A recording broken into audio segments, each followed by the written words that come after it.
E aí, cara? Tudo bem, Fred? Tudo Como bom? é que você Como é que tá, cara? Maravilha. Ótimo. Tá gostando do 360? Cara, sempre um baita evento. Eu gosto muito aqui. Acho que Floripa é um polo tecnológico aqui das startups. Muita inovação, muita tecnologia. Olha o nosso... E sempre bom ser aqui, né? Não, cara, sempre bom. Se consolida cada vez mais como um evento de qualidade, traz bastante gente. É bom ver o pessoal da velha guarda do setor aqui. Enfim, e também acompanhando toda essa dinâmica de mudança do setor. Então a gente Mudança tá... de setor, cenário atual, o que você tem a falar pra gente?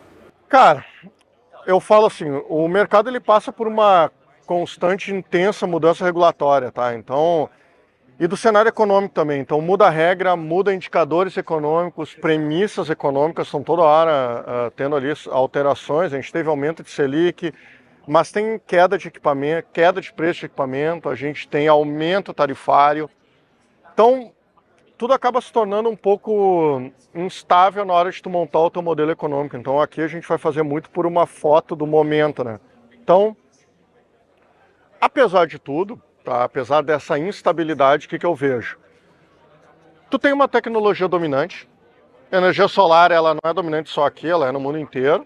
A gente tem uma nova tecnologia, que é a bateria, que não é só necessária, mas também ela hoje já se torna bem mais competitiva em relação a outras, como por exemplo o uso da rede. Então, O consumidor passa a olhar com uma ótica necessária, né?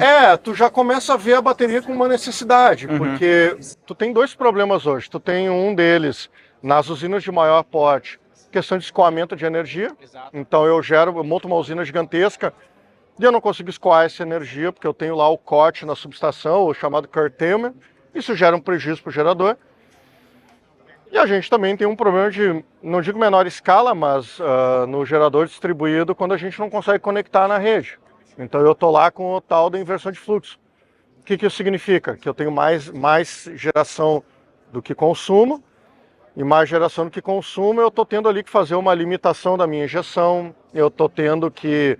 É subdimensionar a sua capacidade ali de entrega de energia. Cara, e a bateria cai nisso aqui como uma luva. Então, a maioria dos países do mundo fez essa transição de uma certa forma. Tu instala solar e daí já na sequência tu já tem uma rampa para as baterias, né? Isso vai acontecer com toda certeza aqui rapidamente. Cara, o Brasil sempre é um país que a gente não pode fazer apostas, assim, mas eu apostaria muito nessa tecnologia com certeza. Eu acho que é o grande produto para se aprender a vender, dimensionar e vender. Tá. É um produto que tem um apelo tecnológico muito grande e prático muito grande, como tu mesmo falou. O cara muitas vezes ele não vê mais a bateria como um fetiche ali tecnológico. Da minha casa. Posso viver sem isso, daqui a pouco não. Daqui a pouco não. É. Daqui a pouco tu vai precisar dela. Eu vou te dar um exemplo. Cara, eu tô lá em São Paulo no meu prédio fazendo o meu trabalho. Eu tô sem energia porque eu tive um blackout, os eventos climáticos aqui. Às vezes eu não posso me dar o luxo de ficar 3, 4, 5, 7 dias sem energia. Isso aconteceu no Rio Grande do Sul. Isso acontece toda vez que tu tem numa grande cidade, um grande evento. Começa a virar perigoso, né? Você ficar 7 dias sem acesso à energia. Cara, se eu opero na bolsa, se eu sou um profissional de bolsa, se eu trabalho home office para um cara que meu empregador tá fora e eu tenho que mandar meu material. Se eu sou, por exemplo... Tem um estoque grande na sua geladeira. Eu tenho lá, minha picanha tá guardada. Um entrecôzinho. Você perde as coisas. Cara, vamos lá, tu tem várias aplicações. A energia faz parte hoje... Cara, tu não consegue viver hoje numa casa sem energia. Aí controlar é só com armazenamento. Nesse caso, ela faria uma aplicaçãozinha muito de no-break. Tá. Então eu tenho lá um no-break que faz uma função para alimentar meu computador, poder rotear o celular. Só que eu também tenho outras coisas. Eu também tenho outros públicos. Eu vou falar do público do agro. O cara lá do agro, muitas vezes, ele tem lá uma irrigação, determinada atividade dele que ele não pode ficar sem energia. Ou ele vai trabalhar com diesel, ou uma usina solar e uma bateria. Exato. Então, muitas vezes o cara tem a seguinte ideia na cabeça: quanto custa eu perder a minha produção de leite, um laticínio, a algodoeira, o secador? O que eu preciso ter funcionando na minha fazenda para eu, por exemplo, não ter uma perda significativa da produção? A fazenda ela é um negócio que já se tornou, como o nome fala, um agronegócio, então eu tenho venda futura já programada, eu tenho um contrato firmado, eu tenho meu algodão vendido para o próximo ano, a soja já está precificada, a minha commodity já está interligada com um mercado mundial que depende da minha agilidade de plantar, colher, secar, tratar, estocar, despachar ela no caminhão. Então o cara do agro hoje ele já olha assim, quanto é que está o preço do diesel, como é que eu vou comprar esse diesel e estocar. E se ficar muito tempo... Se ficar muito tempo, então se eu tiver uma usina gerando com o sol e eu tô sem, tá entendendo? E eu não consigo conectar ela na rede, eu tenho aqui um kit de bateria que consegue me dar uma certa independência. E hoje a tecnologia caminha nesse sentido. Eu vou lá e boto um container de bateria na minha fazenda que resolve a minha vida na medida em que eu tenho sol. Então o pior cenário, eu tenho sol, mas não consigo colher, não consigo plantar porque eu não tenho energia. Exato.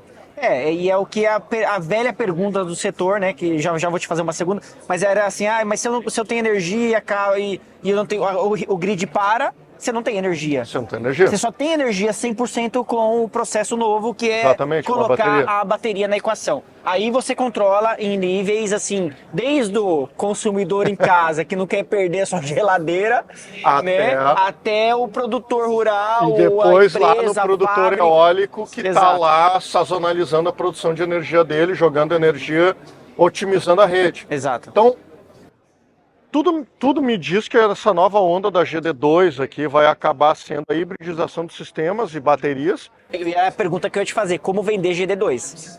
Cara, vamos lá, a gente tem um mercado que já está há 10 anos trabalhando aqui, grosso modo, tá?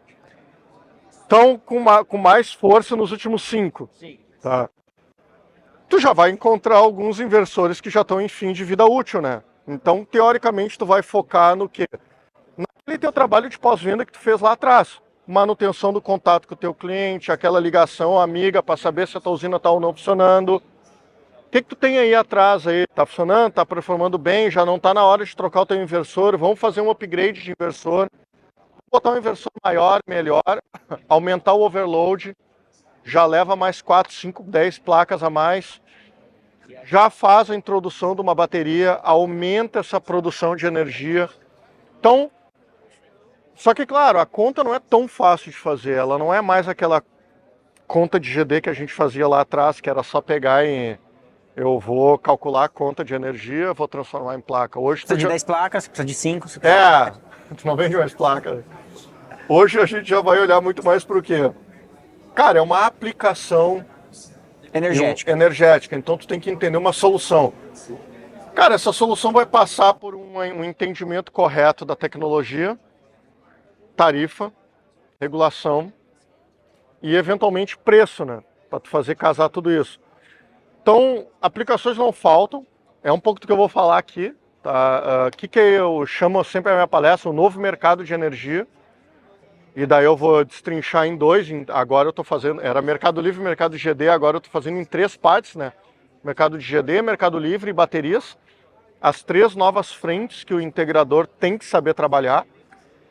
GD residencial vai continuar, é 50% do mercado. O Brasil tem uma densidade energética muito baixa, em compensação até com o mundo.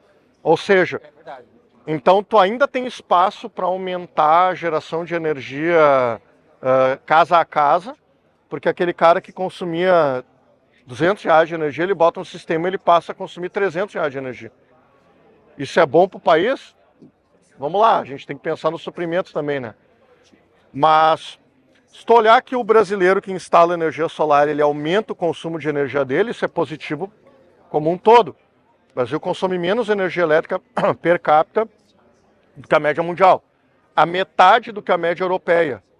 E 1/4 do americano. Mas também tem umas questões aí que obviamente, eu acredito que aí, quanto mais energia um país consome, mais ranqueado, mais de primeiro mundo ele está. Não existe país de primeiro mundo com baixa densidade energética. Agora, também se você olhar assim o Brasil, né? A gente foi desde pequeno, desliga a luz, economiza. A mão que paga e a mão que apaga. A mão apaga, tudo bem, isso é uma outra frente. Agora lá você tem a opção, você não tem a opção, você tem que esquentar a casa, a gente não precisa disso.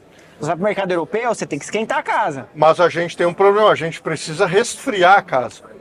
Agora, cada vez mais. Então, agora a gente precisa de ar-condicionado quando nunca. Tanto é verdade que o Brasil teve uma mudança muito interessante no modelo e no perfil de consumo. Qual é que é o horário de ponta comercial em todas as concessionárias do Brasil? Das 6 às 9 ou das 7 às 10. Esse é o horário de ponta. Ferro elétrico, chuveiro, todo mundo volta para casa no mesmo horário e liga tudo junto. Isso não é horário de ponta no Brasil.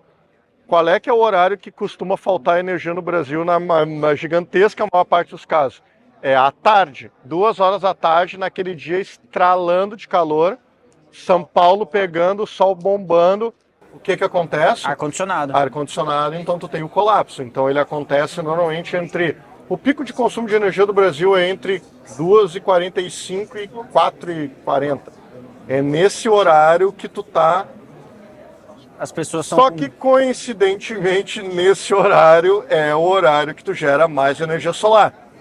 Então a energia solar faz um atendimento de alguma parte da ponta. Aliviar a carga. Aliviar a carga. Só que, uma coisa que eu também vou tratar aqui, quanto mais energia solar a gente gera, mais a gente afunda a chamada curva do pato. Então quanto mais eu gero solar durante o dia, maior vai se tornar a rampa de energia que eu preciso gerar firme quando a energia solar não estiver mais trabalhando. Então, isso também gera um efeito inverso. É o caso californiano. E um dado interessante que eu trago é esse.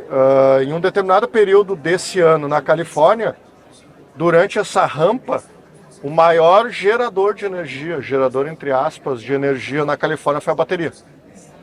Então, eles entraram fortemente com a bateria. Ela meio que fez um papel de salvar o grid ali. Eles fazem a Califórnia faz uma rampa de 13 GB, se não me engano. A bateria entraram com 6. Só que o Brasil, por ser grande e interligado, e o Brasil, claro, ele é bem maior que a Califórnia, o Brasil tem agora uma expectativa de uma rampa de 35 GB. Então, não é fácil fazer uma rampa de 35 GB em 4 horas.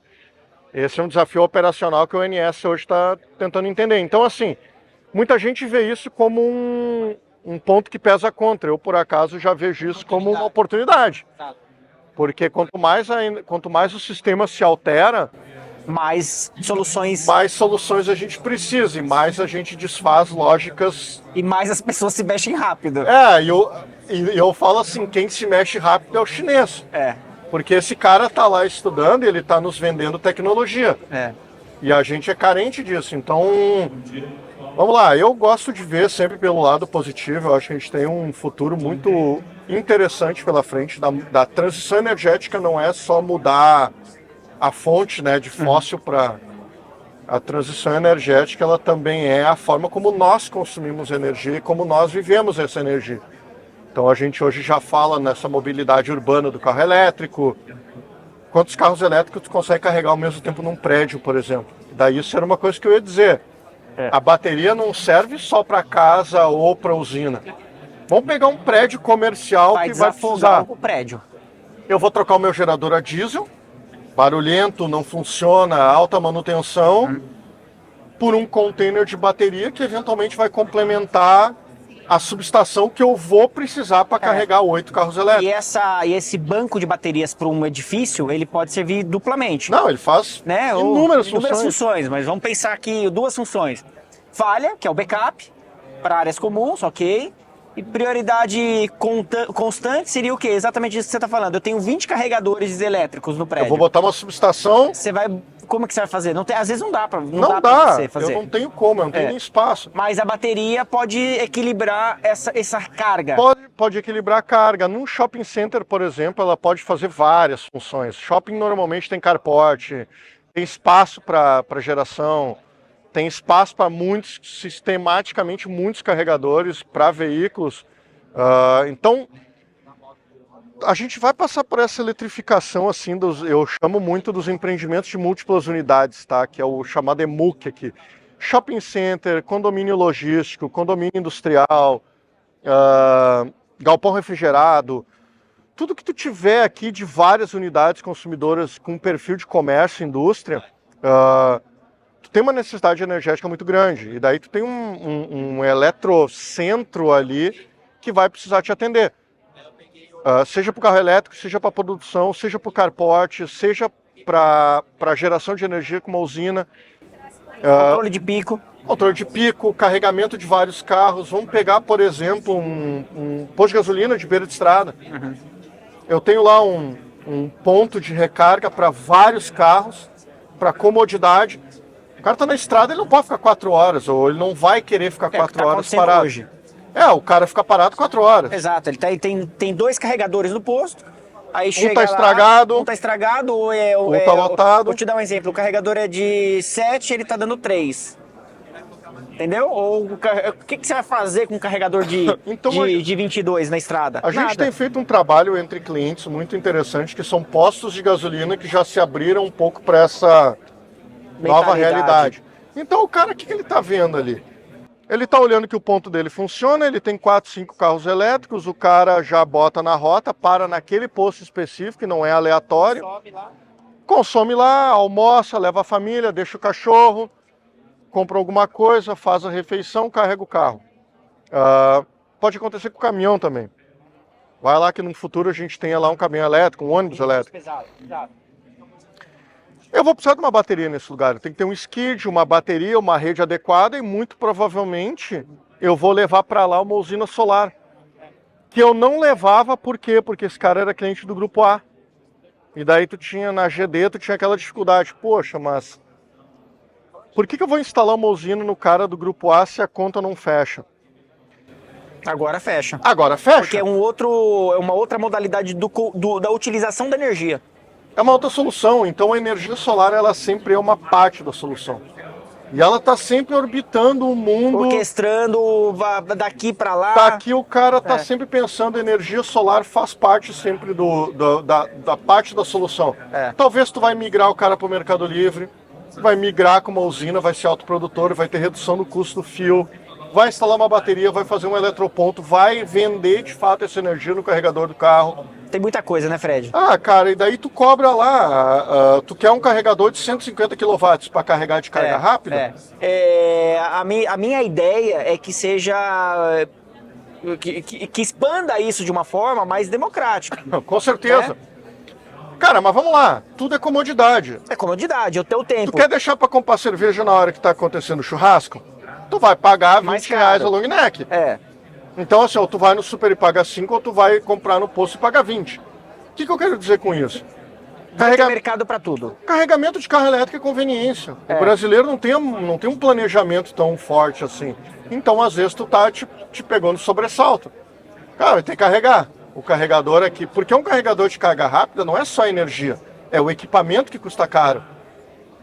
E ele tem uma subestação própria. Custa 500, 1 milhão de reais. Olha, um carregador de 150 kW vai te custar lá 500 mil. Tá? Com a instalação, subestação. Então, se tu pensar que eu tiver que botar 3 desses, eu vou ter que ter um atendimento, 1,5 milhão. O que eu quero dizer? É muita oportunidade ainda. Então, o mercado, ele de fato veio para ficar. Então, quando a gente olha muito para isso, assim, falando aqui para o Energy Channel, o que eu digo? O recado, a gente não entra nesse mercado aqui para surfar uma onda curta. É um mercadão. Voo de galinha. Porra, isso aqui é um mercado que, na verdade, o mundo inteiro hoje ele só fala de... Quase 100% das startups hoje no mundo elas focam em energia. Energia é a commodity mais estudada, desenvolvida, investida do mundo. E a maior transformação acontecendo. E é uma linguagem que tu fala universalmente. Então tu fala com todos os países do mundo. Hoje eles estão em volta do quê? Cara, como é que eu gero energia? Mais energia, melhor energia, limpa. Garantindo preço. Como é que eu trabalho isso? Então hoje o mundo inteiro estuda o quê? Só que assim, a maioria dos países não gera energia do jeito que eles querem. Ele gera do jeito que ele consegue. A única coisa que tu tem de acesso infinito, teoricamente, é o sol. E o vento. Em alguns casos, mas não são todos os lugares que tu conseguiria. Mas vamos lá. tu tem um baita de um oceano ainda de exploração, que nem eu falei aqui, eu trago alguns dados, né? O preço do equipamento cai, o preço da bateria cai, o preço da energia sobe. Tu tem uma série de fatores que te empurram para essa lógica do equipamento solar e da penetração solar cada vez maior. A tecnologia está sempre na frente da regulação, então também um dos pontos que a gente vai discutir aqui no painel da 715, todos convidados, A tecnologia dá um checkmate na regulação. Sempre, sempre. Se eu precisasse apostar, eu apostaria em quem? No burocrata ou na tecnologia. A tecnologia está sempre na frente da regulação, então a gente sempre vai ter aqui uma oferta maior de soluções tecnológicas para os problemas que a gente tem. E assim, enquanto a regulação não se define, enquanto a regulação nos cria problemas, a gente está tecnologicamente desenvolvendo soluções. E a maior e mais próxima de nós é a bateria. Exatamente. Então, gente... Outra coisa, né? Obrigado pelo papo, Ricardo. Sempre um prazer. Fred, obrigado. Quero te chamar para a gente fazer o nosso programa. Tá. Eu quero que você tenha um programa dentro do Energy Channel. Mas, homem do Esse céu. é um convite ao vivo, Obrigado, tá? já está aceito aqui. Vamos ajeitar as agendas. E será um aí, prazer. a gente sabe o quanto é empolgante falar sobre isso. Eu ficaria aqui um dia inteiro aqui. A gente poderia falar e a gente vai pensando... Vamos falar do hidrogênio, da eletrificação, de tudo, mas... Próxima edição. Combinações de hubs energéticos. Tem muita coisa legal pra gente falar. Tá bom? Beleza? Obrigadão. Valeu, Fred. Grande abraço, gente.